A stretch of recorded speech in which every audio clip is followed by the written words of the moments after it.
예수 그리스도의 피밖에 없습니다. 오늘도 우리가 담대히 주님 앞에 나와서 주님을 예배할 수 있는 그 힘, 예수의 피밖에 없습니다. 우리 안에 있는 모든 소망의 근거, 예수 그리스도의 피밖에 없습니다.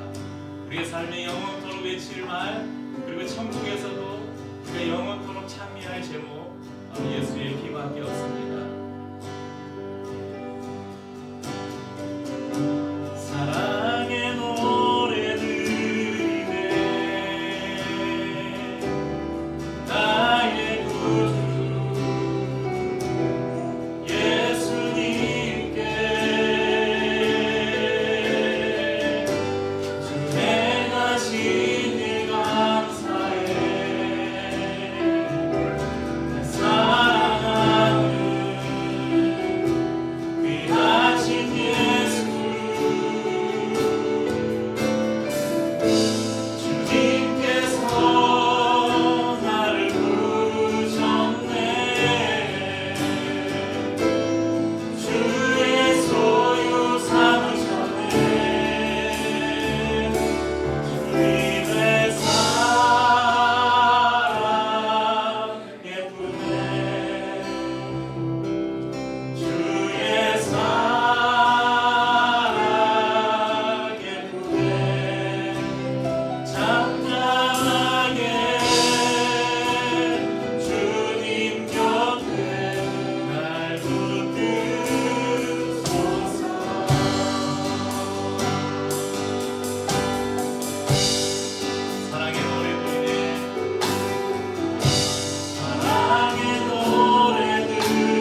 교회력으로 1월 6일을 주연절이라고 합니다. 주연절. 한자 그대로 풀이하면 주님께서 나타난 주일이다. 그래서 한국 교회에서 이 교회력을 따라서 예배드리는 교회가 그렇게 많지 않고, 우리가 보통 성탄절, 부활절, 또 추수감사절, 백주절 이런 절기들은 많이 지키는데 주연절을 따로 지키는 교회는 많이 없습니다. 교회력을 따라서 철저하게 그 교회력을 지키는 교회들은 원래 1월 6일 날도 예배를 드려요. 1월 6일 날 주연절 예배를 드리기도 합니다. 그리고 주연절이 지나고 나서 1월 6일이 지나고 그 다음 돌아오는 주일을 주연절 후 첫 번째 주일, 또 하나는 주님의 수세주일, 예수님께서 세례 받으신 것을 기념해서 지키는 주님의 수세주일로 그렇게 지킵니다. 그래서 이 기간 동안에는 예수님께서 세례를 받으신 이야기, 그리고 예수님께서 광야에서 사탄으로부터 시험을 받으신 이야기, 또 가나 혼인잔치에서 우리가 잘 아는 물을 포도주로 바꾼 그 이야기, 그런 이야기들을 묵상하고 또 기억하고 기념하기 하는 절기입니다.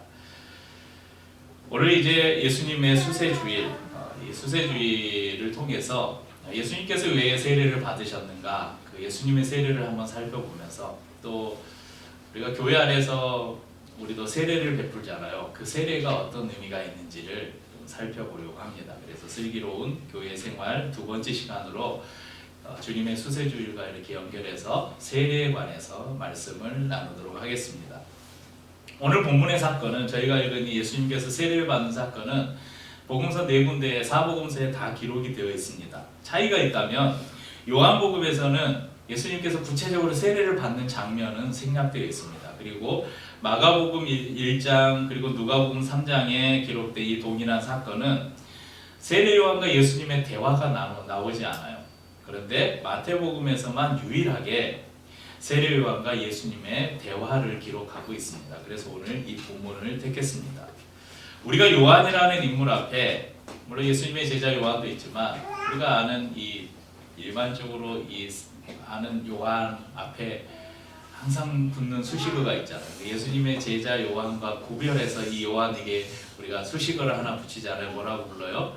세례 요한이라 이렇게 붙입니다.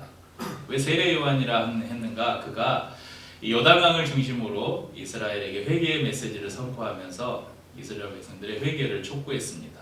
그리고 그 회개의 표시인 세례를 베풀었기 때문에 우리는 요한을 가리켜서 세례 요한이다. 어떻게 보면 이 세례 요한은 신약과 구약과 신약을 이어주는 저는 구약의 마지막 선지자라고 볼 수도 있습니다. 당시 이스라엘의 상황이 어떠했는지 이 세례 요한의 메시지를 보면 짐작해 볼 수가 있는데, 누가복음 3장 7절에 이렇게 말씀합니다. 요한이 세례를 받으러 나오는 무리에게 이르되 독사의 자식들아, 누가 너에게 이르러 장차올 진노를 피하라 하더냐.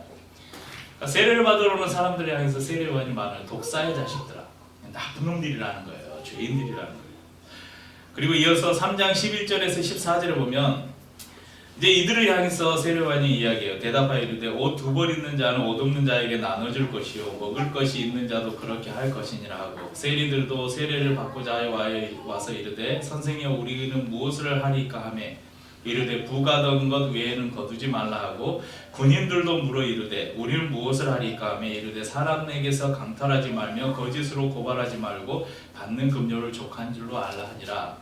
그러니까 이 말이 뭐냐면, 이들에게 독사의 자식들아 외치면서 너희들이 했던 일을 회개하라는 거예요. 회개는 단지 잘못했어요가 아니라 돌이키라는 거예요. 행위를 바꾸라는 거예요. 그러면서 뭐라고 말합니까?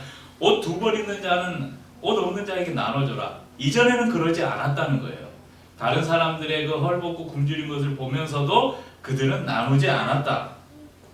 이 세리들은 세금 받는 사람들이에요. 요즘으로 말하면 세무 공무원들이에요. 이 세무 공무원들이 부가 되지도 않은 세금들을 억지로 착취해서 자기 지갑과 자기 호주머니를 채웠다는 거예요. 군인들은 사람들에게서 무언가를 강탈했다는 거예요. 거짓으로 그들로 고발해서 자기들이 원하는 것을 뜯어냈다는 거예요. 당시의 상황이 이랬습니다. 세례 요한이 선포하는 회개의 메시지를 들은 많은 사람들이 요단강으로 나와서 이 회개의 세례를 받습니다.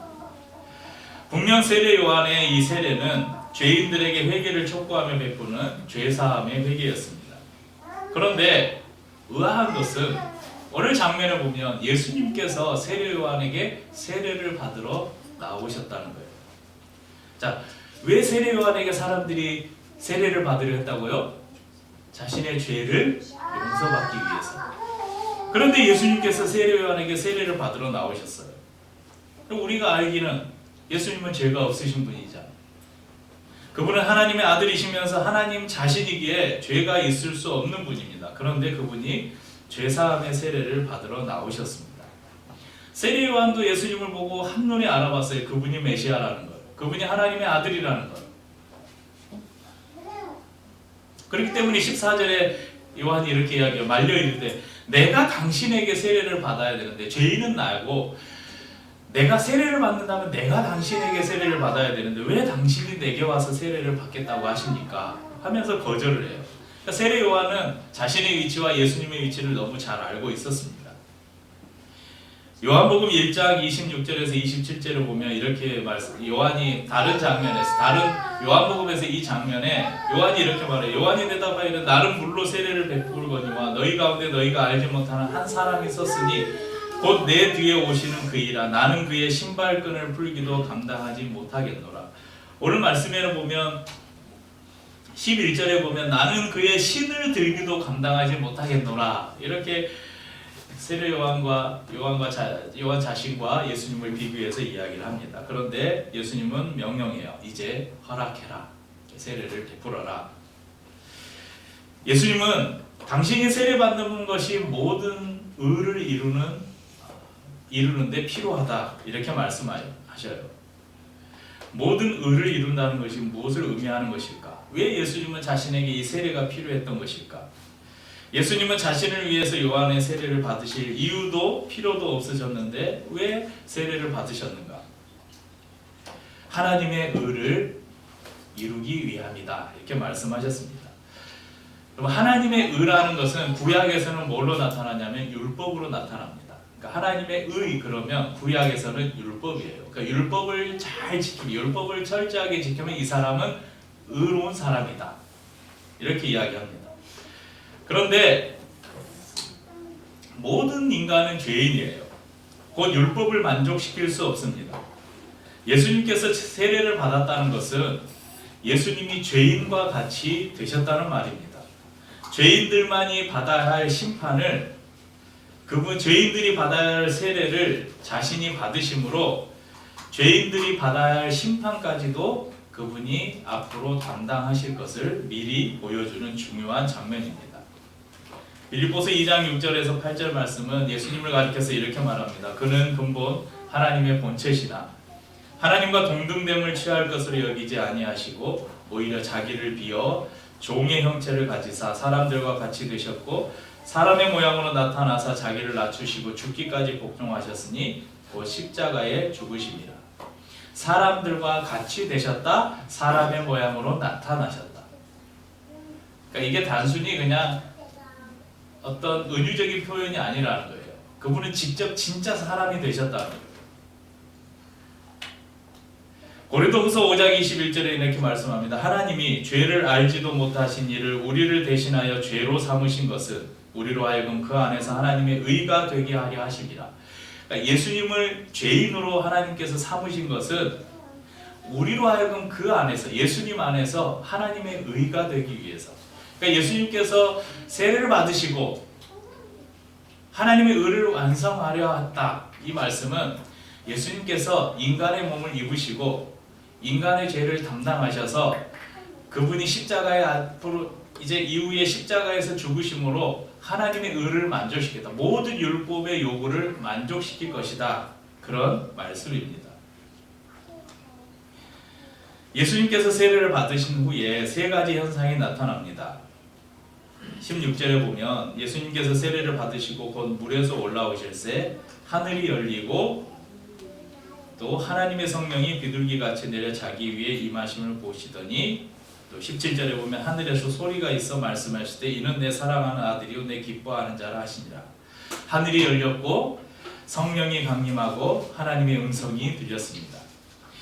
하늘이 열렸다는 것은 하나님의 계시가 예수 그리스도를 통해서 전해지는 것을 보여주는 것입니다. 또 성령이 비둘기의 형상으로 예수님 위에 내려왔습니다. 창세기 1장 2절에 보면 이런 말씀이 있어요. 하나님의 영은 수면 위에 운행하시니라. 하나님의 영, 성령이 운행하신다. 운행이 뭐예요? 날아다니는. 그래서 그 성경에는 성령을 하는 부분에서 무엇을 비유하냐면 비둘기로 비유를 해요.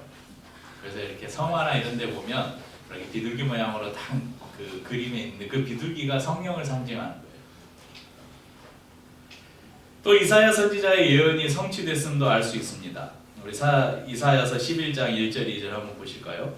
이새의 줄기에서 한 싹이 나며 그 뿌리에서 한 가지가 나서 결실할 것이요 그의 위에 예수님의 위에 여호와의 영, 곧 지혜와 총명의 영이요 모략과 재능의 영이요 지식과 여호와를 경외하는 영이. 이 영은 누구예요? 성령님을 말하는 거예요. 성령이 그 위에 강림하실 것이다. 그럼 이 성령이 임한 것을 주위 사람들이 본 게 아니에요. 누가 본 거예요?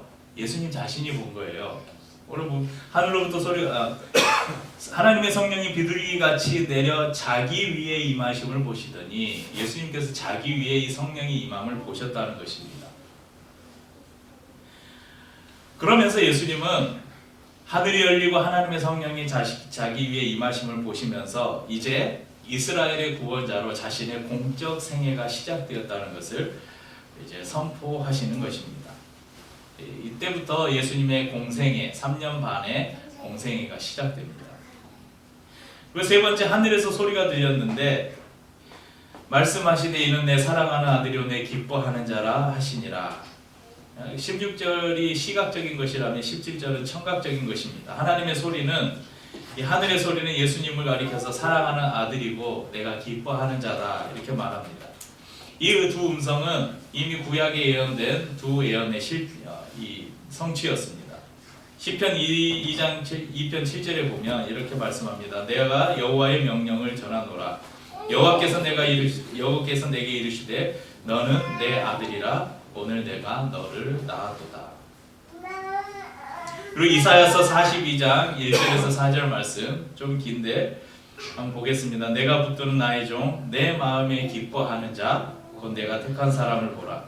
내가 나의 영을 그에게 주었은즉 그가 이방에 정의를 베풀리라. 그는 외치지 아니하며 목소리를 높이지 아니하며 그 소리를 거리에 들리게 하지 아니하며 상한 갈대를 꺾지 아니하며 꺼져가는 등불을 끄지 아니하고 진실로 정의를 시행할 것이며 그는 쇠하지 아니하며 낙담하지 아니하고 세상에 정의를 세우기에 이르리니 섬들이 그 교훈을 앙망하리라.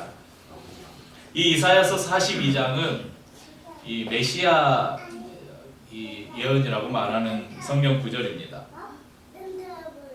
인간의 속죄를 위해서 고난당하고 죽으실 종이신 메시아에 대한 아주 대표적인 예언입니다. 그래서 이 두 구절의 소리는 예수님의 신분을 고난받는 종이자 영원히 다스릴 왕으로 묘사하고 있습니다. 왜 마태가 다른 복음서에는 없는 예수님과 요한의 대화를 통해 예수님의 세례를 구체적으로 기록했을까? 어떤 사람들은 왜 굳이 이 장면을 넣었을까? 어떤 사람들은 그렇게 말해요. 예수님께서도 인간적으로 죄의식을 느꼈기 때문에 세례를 받으러 나왔을 것이다. 이렇게 말하는 사람들도 있고 또 어떤 사람들은 이제 이 사람들은 주로 요한의 추종자들, 당시에 세례 요한의 영향력이 거의 절대적이었거든요. 세례 요한을 이스라엘의 선지자로 많은 사람들이 추앙했기 때문에 세례 요한을 따르는 제자들도 많이 있었습니다. 그러니까 그 제자들이 봐라, 예수님이 우리 선생님한테 세례를 받지 않았냐? 그러니까 예수님보다 우리 선생님이 더 뛰어나신 분이다. 이렇게 생각하는 사람들도 있었을 것입니다. 예수님께서는 어쩌면 이들의 생각을 바로잡을 필요가 있었기 때문에 세례를 받으셨고 이 마태는 이것을 성경에 기록했을 수도 있습니다. 하지만 분명한 것은 그럼에도 예수님은 세례를 받으실 필요가 없는 분이라는 사실입니다. 그런데 그분이 세례를 받으심으로 하나님의 의를 온전히 이루셨습니다. 히브리서 4장 15절은 말씀합니다. 우리에게 있는 대제사장은 우리의 연약함을 동정하지 못하실 이가 아니요 모든 일에 우리와 똑같이 시험을 받으신 이로되 죄는 없으십니다. 이제 이후의 장면을 보면 예수님께서 그 광야에 나가서 사탄으로부터 세 가지 시험을 받아요. 그러니까 우리에게 있는 대제사장 예수 그리스도를 말합니다. 예수 그리스도는 우리의 연약함을 동정하지 못하실 이가 아니요 우리의 연약함을 그분은 다 알고 계신다는 분이에요. 그런데 그분이 우리와 똑같이 시험을 받으셨대요. 그런데 그분은 죄는 없으시다고 합니다. 히브리서 2장 18절에 이렇게 말씀합니다. 그가 시험을 받아 고난을 당하셨은즉 시험 받는 자들을 능히 도우실 수 있느니라.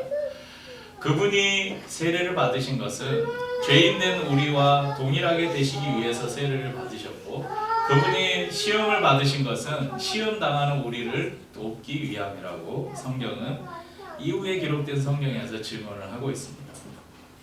예수님이 세례를 받으신 것도 시험을 당하신 것도 저와 우리 성도님들의 죄를 그분이 담당하시고 우리의 삶에서 당하는 모든 시험과 고난을 그분께서 다 아시기 위해서 다 당하시고 우리를 위로하시고 건지시기 위해서 기꺼이 그렇게 하셨다는 말씀입니다. 그래서 이 예수님의 세례의 장면에는 우리를 향한 그분의 사랑이 담겨 있다는 것을 알 수 있습니다. 그럼 이 예수님의 세례는 예수님의 공적 사역을 세상 가운데 선포하신 장면입니다. 그 전까지 예수님께서 이제 성경에 보면 예수님의 탄생 이야기가 있고 그 다음에 이제 소년기에 성전에 잠깐 등장하는 장면이 나와요. 그리고 예수님이 이 지금 광야의 세례 요한에게 세례를 받으러 나오시기 전까지 예수님에 대한 기록이 하나도 없어요. 그러니까 그 기간에는 예수님이 그냥 평범한 목수의 아들로 그냥 똑같이 그냥 일상적인 삶을 사셨어요. 그런데 오늘 이 장면은, 그래서 우리가 주현절 이후에 이 예수님의 수세주의를 지키는 이 장면은 예수님께서 비로소 이제 메시아로서의 공적 사역을 시작한다는 선언이나 다름없습니다. 그리고 그분은 이제 이 세례를 받으신 장면부터 모든 구원의 사건을 3년 반 동안 제자들을 선택하시고 가르치시고 가는 곳마다 하나님의 나라를 선포하시고 그리고 결국은 십자가에서 죽으시고 부활하셔서 하나님이 계획하신 모든 구원의 사건을 다 완성하셨습니다. 그리고 나서 마태복음에 우리가 지금 마태복음 3장을 보고 있는데 마태복음의 제일 마지막 마태복음 28장 19절 20절 제일 마지막 두 구절입니다. 찾아보셔도 되고 앞에 화면에도 나오는데 함께 읽어보죠. 그러므로 너희는 가서 모든 민족을 제자로 삼아 아버지와 아들과 성령의 이름으로 세례를 베풀고 내가 너희에게 분부한 모든 것을 가르쳐 지키게 하라. 볼지어다 내가 세상 끝날까지 너희와 항상 함께 있으리라 하시니라. 자, 이 구절을 가리켜서 우리 기독교에서는 사자성어로 뭐라고 하는지 아세요? 지상명령이라고 말합니다. 이 지상은 땅 위를 말하는 지상이 아니고 이를 지, 끝지 이 말이에요.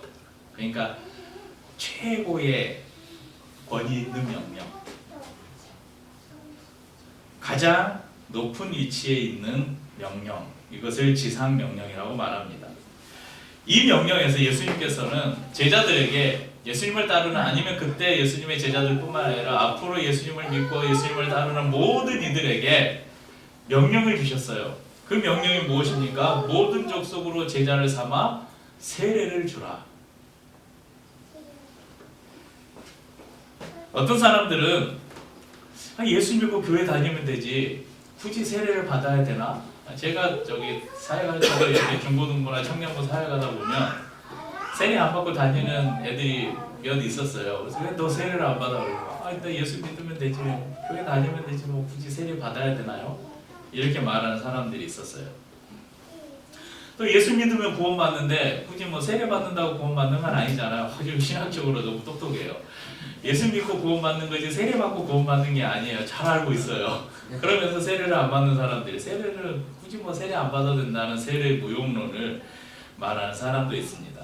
하지만 예수님께서 그분이 이제 부활하시고 승천하시면서 제자들에게 명령을 주시는데 뭐라고 말해요? 세례를 주라고 말해요. 필요 없는 것을 예수님이 명령하셨을까요? 이게 반드시 필요하기 때문에 제자를 삼아서, 제자를 삼는 것을 우리가 또 이게 우리 한국 교회는 오늘 저기 우리 사랑의 교회, 저 강남에 가면 사랑의 교회가 있는데 지금 그 목사는 별로지만 별로 안 좋아하는데 그 전에 이제 사랑의 교회를 세우신 오카노 목사님이라는 분이 계셨는데 이 사랑의 교회 오카노 목사님이 이 제자 훈련 세미나라는 걸 했어요. 저도 그 세미나를 듣고 온 적이 있는데 이게 한국 교회에 굉장히 선풍적인 인기를 끌었어요. 그리고 또 뭐 민서가 지금 다니고 있는 CCC에도 제자 훈련 그 프로그램이 있고 모든 교회들마다 무슨 제자 훈련, 제자 학교 막 이런 게 있어요. 그래가지고 사람들이 오해가 생겼어요.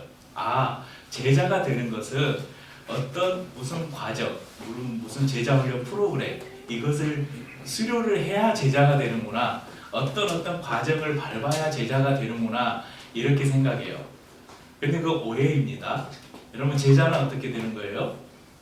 예수님께서 베드로를 향해서 야, 너 그 그물을 버려두고 이제는 나를 따라라. 나를 따라와라. 내가 너로 고기가 아니라 사람이 낚는 어부가 되게 하겠다. 그러니까 베드로가 그물을 버려두고 예수님을 따라가요. 그때 베드로가 뭐가 됐어요? 제자가 된 거예요.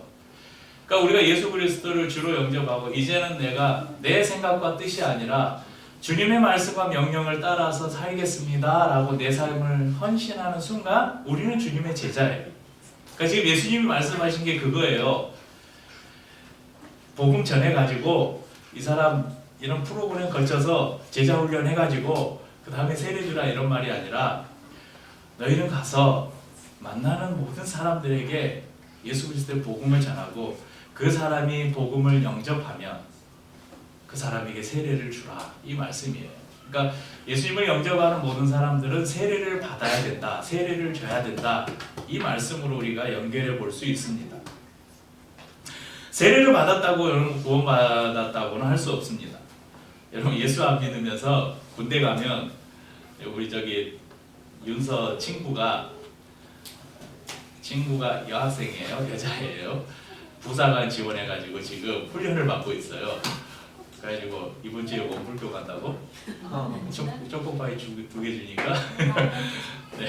그 이제 딱 정보가 들어요. 아 이번 주에 성당에서는 뭐 준다 간식으로 이제 외부에서 이렇게 와가지고 이번 주에 교회 어디 찬양팀에서 예쁜 자매들이 온다 그러면 이제 막 사람들이 다 교회 가고 아 이번 주에 저기에서는 이번 주에 저기 불교에서는 절에서는 햄버거 준대 그러면 다 불교 가고 그리고 아 이번 주에 저기 훈련소 교회에서 세례식이 있대. 근데 세례 받는 사람들에게는 초코파이 2개에 콜라도 준대. 그러면 그래 나 세례 받아야지. 그래가지고 세례 받아요.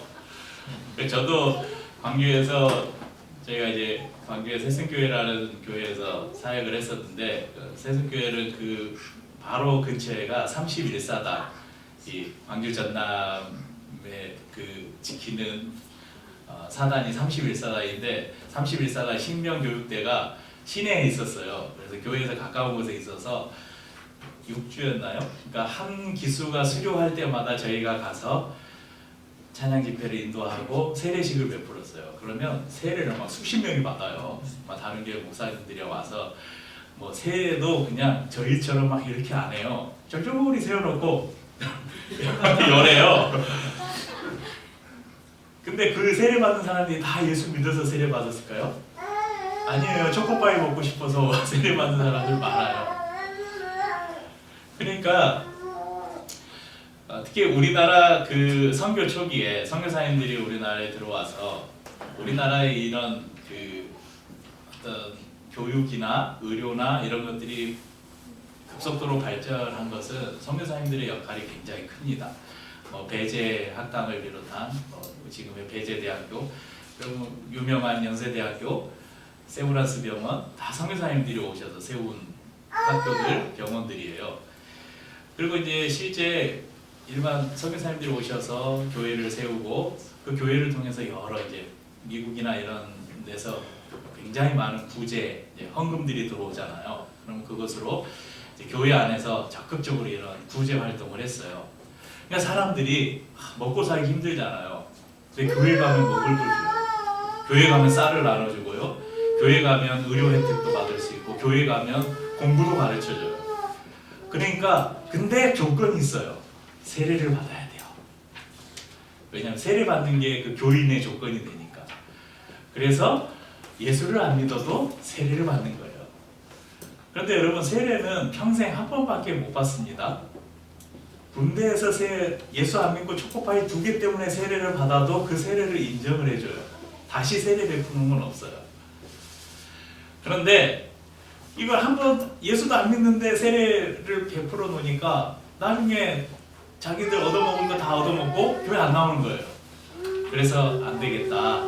세례를 베푸는데 세례를 주는 것에 좀 더 신중을 기해야 되겠다. 그래서 교회에 등록을 하면 그 사람 6개월간 잘 살펴보고, 이 사람 6개월간 신앙생활을 잘한다 그러면 학습 문답이라고 그래요. 그래서 우리 헌법에도 있습니다.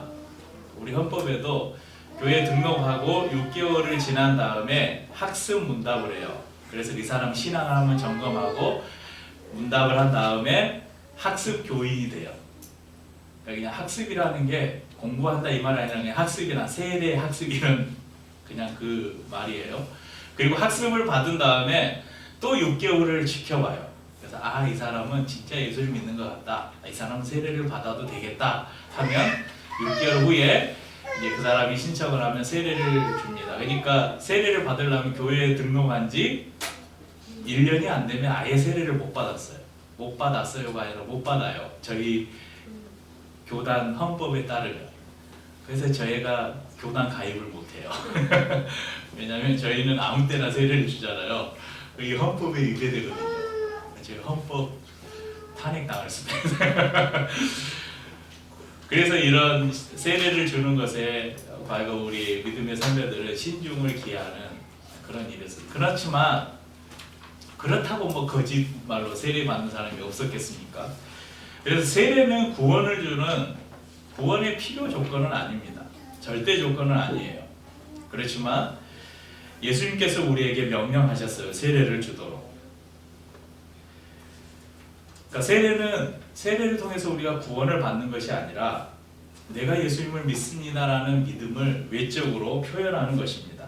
마치 사랑하는 두 연인이 그 사랑을 사람들 앞에서 확증하는 표시로 무엇을 해요? 결혼식을 하죠. 많은 증인들을 불러놓고 우리 두 사람이 사랑하는 사이이기 때문에 우리 두 사람이 하나가 되기로 했습니다. 그래서 결혼식이라는 예식을 많은 돈을 들여서 시간을 들여서 그 예식을 해요. 우리가 교회에서 베푸는 세례식은 마치 그와 같습니다.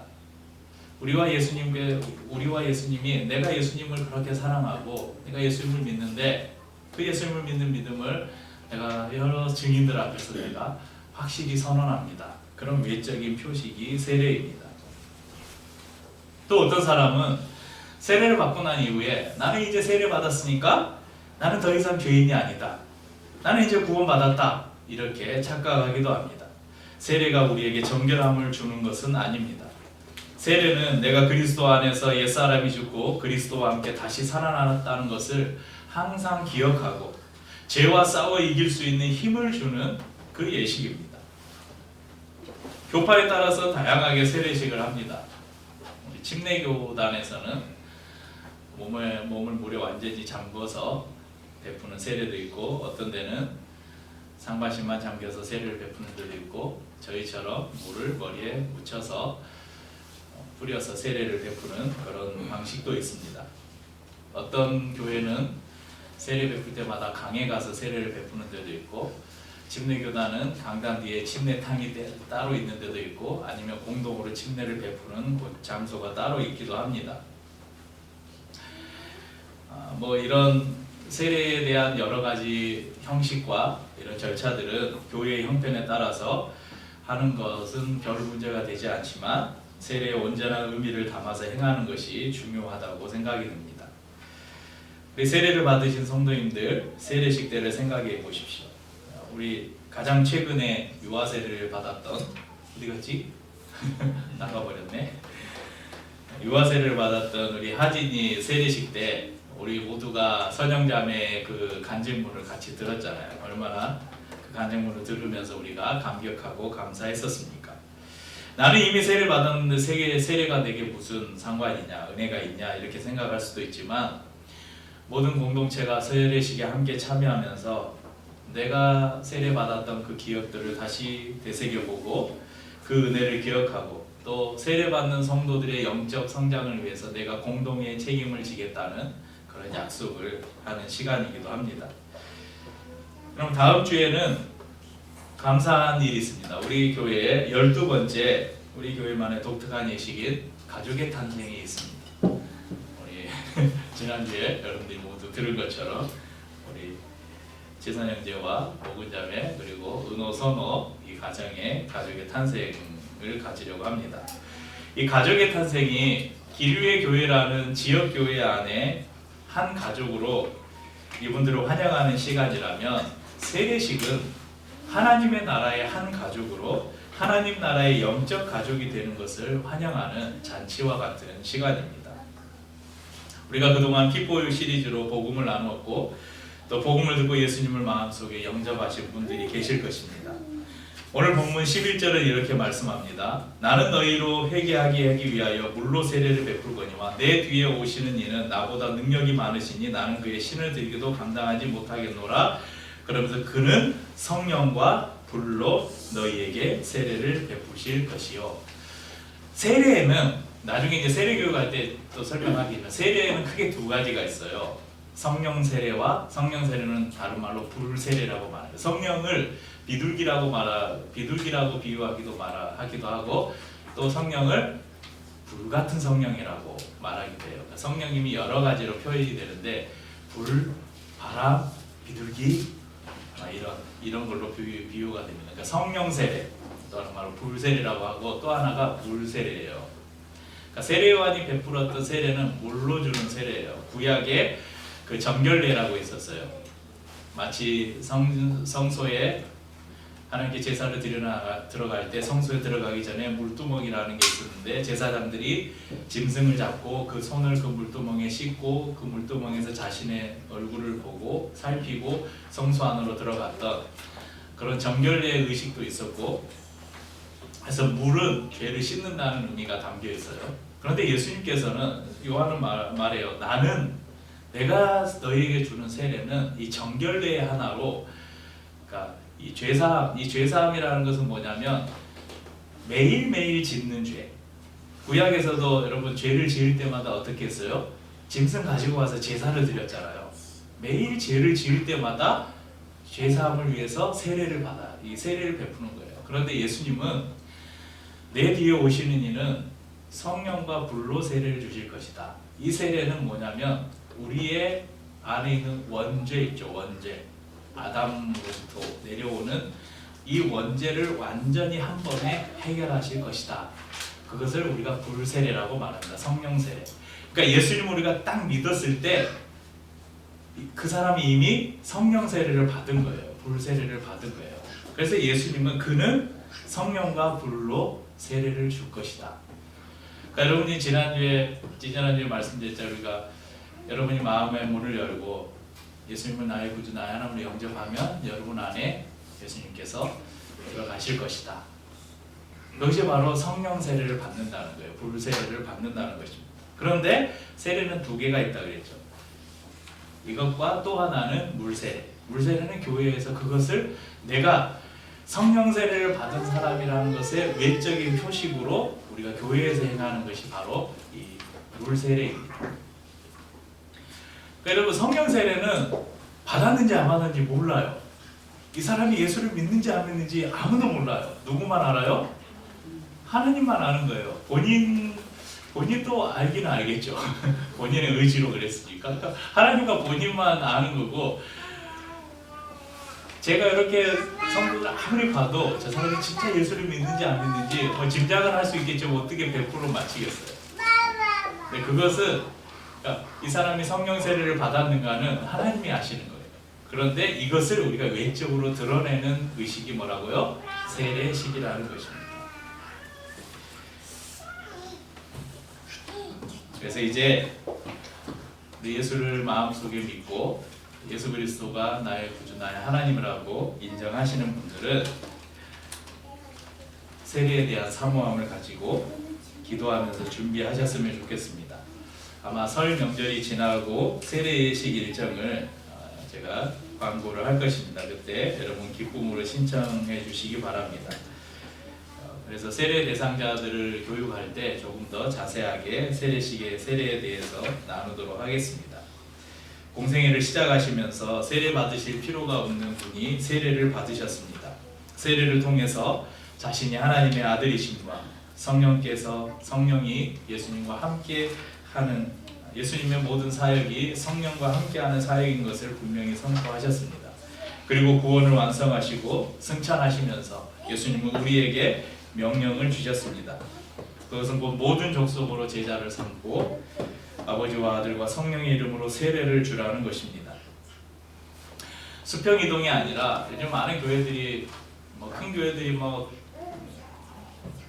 부흥한다 아니면 숫자가 줄어들지 않는다. 근데 실상은 보면 다 작은 교회들에서 이렇게 수평 이동해서 신앙생활하기 편한 교회, 프로그램 잘 돼 있는 교회, 그런 교회들로 이동한 사람들이 많습니다. 그런데 그래서 큰 교회들도 보면 1년 동안 세례 받는 사람들 세보면 그렇게 많지 않아요.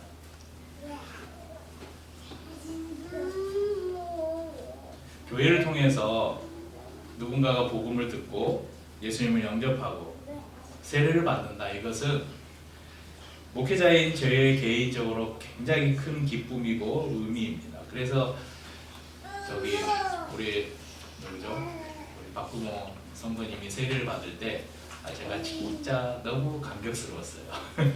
제 목회사에게 처음으로 베푸는 성인 세례였거든요. 그 이후에 우리 여러 아이들이 유아 세례를 받았는데 한 사람이 교회에 와서 교회를 통해서 복음을 듣고 예수님을 영접하고 그 교회에서 세례를 베푼다는 것은 목회자의 제 개인적으로 뿐만 아니라 교회적으로 너무나 영광스러운 일이에요.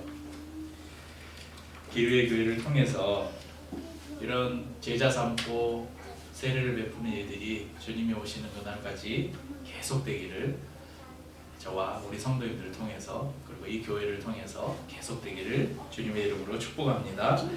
이제 찬양하고 성찬 나누겠습니다. 십자가